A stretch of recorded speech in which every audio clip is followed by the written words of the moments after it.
Mwaramutse neza, mesaje y'uyu munsi iravuga ngo Uwiteka aziragirire intama ze hanyuma aziruhure, bivuze gutya rero ni uko kuruha guhari kandi umugambi wo kuruhura izo ntama Imana iwufite mu buryo budasubirwaho, reka iri jambo turirebe mu gice cya 34 cyo muri Ezekiyeli n'umurongo wa 15. Jyewe ubwanjye n'igihe uziragirira intama zanjye kandi ziruhure, niko Uwiteka Imana avuga. Narabisuzumye narabibonye, nta mugabo wabasha kuruhura umugore mu buryo nyabwo, nta mugore nubwo yaba akunda umugabo we wamuruhura mu buryo nyabwo, nta mubyeyi waruhura umwana we, nta mwana waruhura umubyeyi, nta mukozi waruhura umukoresha we, nta mukoresha waruhura umukozi we. Ndavuga aha mu buryo nyabwo, uburyo bwo kuruhuka bwonyine ni ubukozwe n'Uwiteka Imana Nyiringabo arivuganye nawe nonaha. Rwose byiringire, byizere kandi uko ni ukuri dusomye mu ijambo ry'Imana ubwaryo. Nk'uko rero bisanzwe, reka twumve aka gace gato k'indirimbo ngaruke dusoza.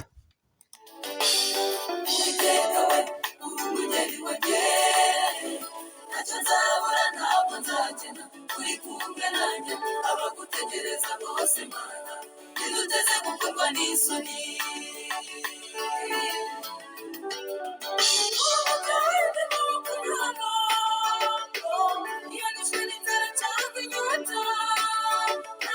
Ushobora kumara ibayo mazi afite ukanywa mbese umutima. Aha baravuze ngo ntabwo Uwiteka azemera ko ukorwa n'isoni, kandi iyo habaye ikibazo ngo gushora ku iriba ry'amazi afutse. Ese burya wari uzi ko izi odiyo Uwiteka yanteye guhora nkoherereza ari amazi afutse?